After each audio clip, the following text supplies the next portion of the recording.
নমস্কার বন্ধুরা, বর্ণাস কিচেনে আপনাদের স্বাগত। আজকে আমি চলে এসেছি করলা দিয়ে মুগের ডালের রেসিপি নিয়ে। তবে কিন্তু এটা খেতে একদমই তেতো হবে না, খেতে হবে অত্যন্ত সুস্বাদু। তো চলো দেখে নেওয়া যাক এর জন্য কী করতে হবে। কিন্তু তার আগে চ্যানেলে যদি নতুন হয়ে থাকো, চ্যানেলটা অবশ্যই সাবস্ক্রাইব করে পাশে থাকা বেল আইকনটা প্রেস করে দিও, যাতে আমার ভিডিও সবার আগে তোমার কাছে পৌঁছে যায়।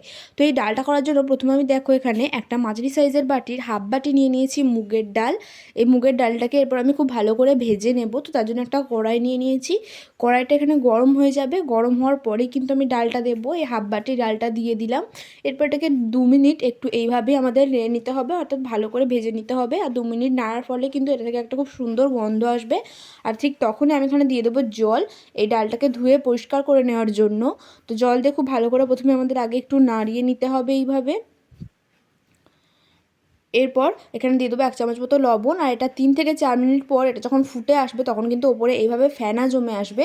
আর এই ফেনাগুলো তুলে ফেলে দিলেই কিন্তু ডালের মধ্যে যে ময়লা রয়েছে বা নোংরা রয়েছে সেগুলো কিন্তু পরিষ্কার হয়ে যাবে। তো সমস্ত ফেনাটাকে খুব ভালো করে এইভাবে আস্তে আস্তে আমাদের তুলে নিতে হবে। আর গ্যাসের ফ্লেমটা অবশ্যই লো রাখতে হবে, নাহলে কিন্তু এটা উপচে যেতে পারে। তো এইভাবে নাড়িয়ে নেওয়ার ফলেও কিন্তু দেখো এই ফেনাগুলো থেকেই যাচ্ছে। আর এই ফেনাগুলোকে এইভাবে আমি তুলে নেব।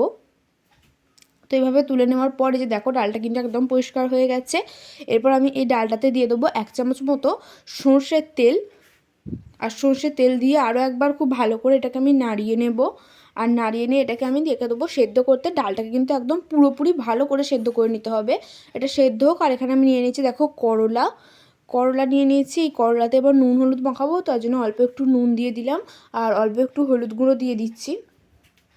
এবার খুব ভালো করে এটাতে আমাদের মাখিয়ে নিতে হবে। আর এদিকে দেখো ডালটা কিন্তু একদম আমাদের খুব ভালো করে সেদ্ধ হয়ে গেছে।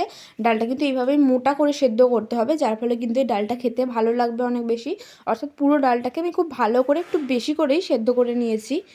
তো এই ডালটাকে সেদ্ধ করে রাখা থাক। এদিকে একটা কড়াই নিয়ে নিয়েছি, দিলাম কিছুটা সরষের তেল। এই তেলে আমি নিয়ে নেব কিছু সজনের ডাঁটাগুলোকে ভালোভাবে কেটে ভালো করে পরিষ্কার করে নিয়ে রেখে দিয়েছি। আর তোমাদের কাছে যদি ডাঁটা না থাকে সেক্ষেত্রে এই ডাঁটা দেওয়ার দরকার নেই।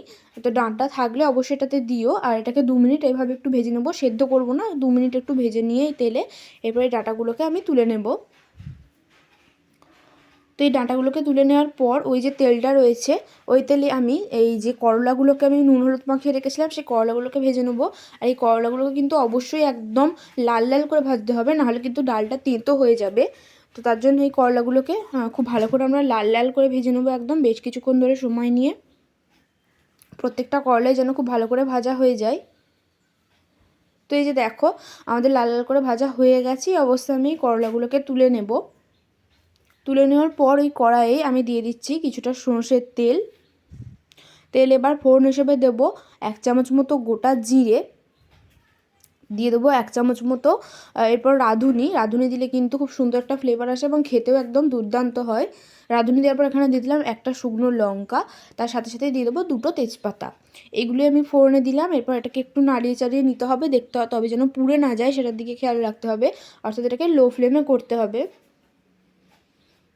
এরপর এখানে দিয়ে দিচ্ছি 1 চামচ মতো আদা বাটা দিয়েও খুব ভালো করে আমরা একটু মিশিয়ে নেব এটাকে। আর তারপর এখানে দিয়ে দেবো অল্প একটু হলুদ গুঁড়ো। আর একবার খুব ভালো করে এটাকে মিশিয়ে নিতে হবে। আর এরপর যে ডালটা আমি সেদ্ধ করে রেখেছিলাম সেই ডালটা আমি এখানে দিয়ে দেব। তো পুরো ডালটা এখানে আমি দিয়ে দিলাম। আর এরপর যে ভেজে রেখেছিলাম সজনের ডাঁটা এবং যে করলাটা সেটাও আমি এখানে দিয়ে দিচ্ছি। এবার খুব ভালো করে এটা আমাদের একটু নাড়িয়ে চাড়িয়ে নিতে হবে। এরপর ডাঁটাগুলো যতক্ষণ না সেদ্ধ হয় ততক্ষণ ডালটাকে এভাবেই রেখে দেবো।